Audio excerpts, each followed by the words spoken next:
G'day folks. Well, I've just come in and put the car up on the stands.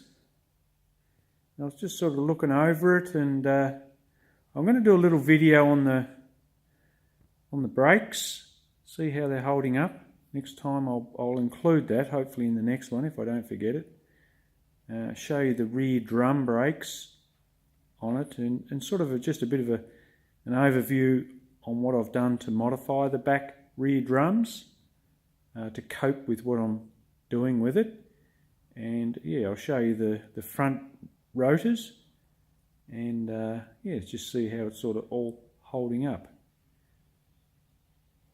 I've actually moved it back a little bit further, so it's given me a little bit of room here to start working on or get back on the block with the oil mod.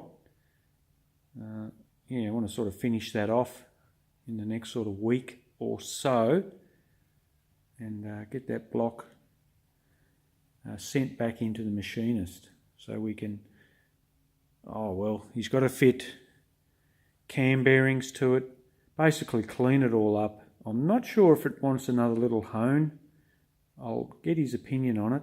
I mean, there's a little bit of skirt wear on it. Not sure you can sort of see it in the video real good, but there is a little bit of skirt wear. But you know, I suppose that's normal sort of wear with the stroker, motor. So you got the shorter piston skirts. But very interesting, guys. This old motor here, the 308.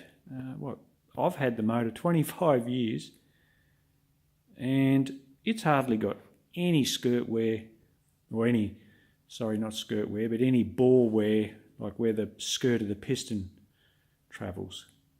So it's amazing. That's a standard stroke 308. So yeah, it goes to show you run that little bit of extra stroke in them with the shorter skirts on the pistons, and it tends to just scuff a little bit.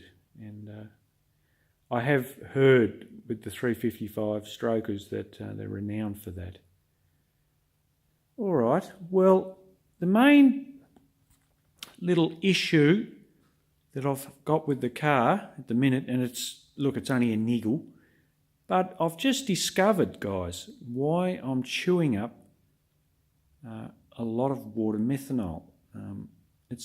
I thought it was using too much. I've got the smallest nozzle set in, and I'd go out and do sort of 5, 6, 7 laps, come back, and the tank's sort of half empty. Well, it's a 3.5 litre tank, and we're sort of using, upwards of sort of 2 litres every time we come back in.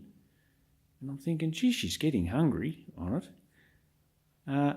And I've been going, when I get around the sweeper, guys, I sort of up around sort of close to 6,000 revs, and I trim the throttle back. I'm not nowhere near flat out going around there. It's sort of just about half.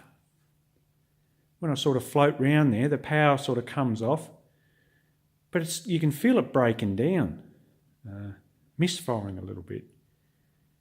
And what's happening is it's still spraying the water methanol.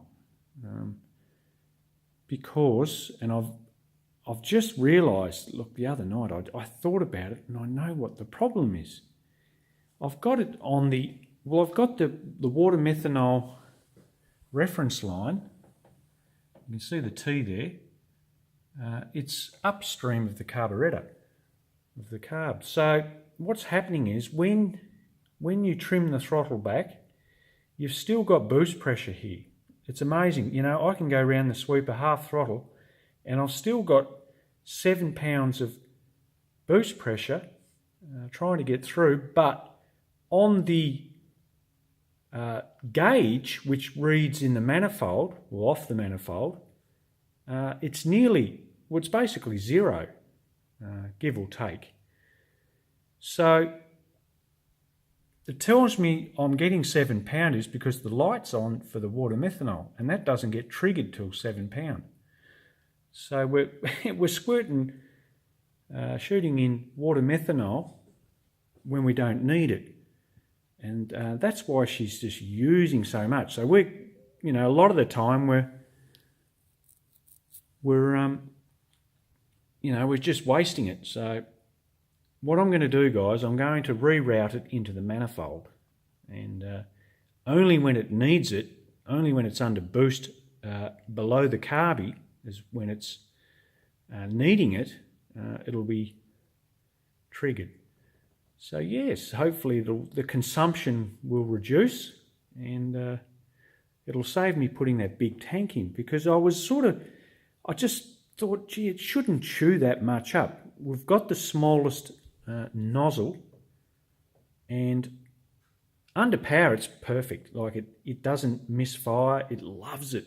But as soon as you get out of it, I just get this, I can feel it, and you can sort of just get this sort of a bit of a little surgy and a bit misfirey, it just sort of, obviously it's putting the flame out with the water methanol when it's sort of backed off, when it's not needing it. Alright guys, it was just a quick vid to let you know that all these little things, play a very important role when you've got to put them in the right spot. It's as simple as that. So the other line that runs around to the left, it comes around, that runs to the fuel regulator. I'm not really keen on running that into the manifold. I feel that needs good fuel pressure at all times. So we may be seeing maybe a pound of drop through the carburettor, but I do reference off the manifold for the wastegate. So it's pretty much a true reading what the engine's actually seeing.